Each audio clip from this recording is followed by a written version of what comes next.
Quand les Arabes vont en pèlerinage, ils vont dans les pays arabes.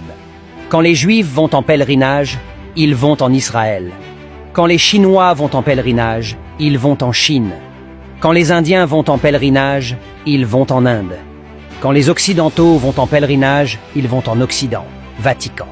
Quand les rats vont en pèlerinage, ils vont dans un trou à rats. Mais quand la majorité des Africains vont en pèlerinage, ils vont à la Mecque, en Chine, au Vatican, en Inde, en Israël, etc. Aucun Juif, aucun Chinois, aucun Européen, aucun Indien, aucun Arabe, même aucun rat ne vient en pèlerinage en Afrique.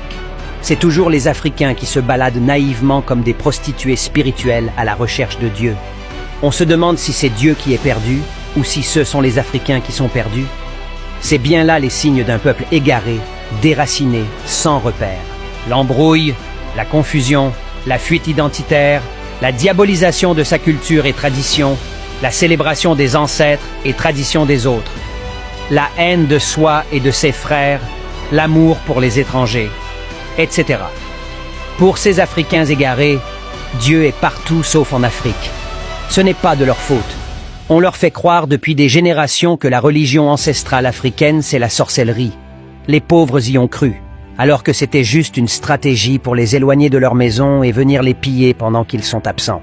Pendant qu'ils font le tour du monde, en pensée, en parole, par action et par omission, à la recherche de Dieu.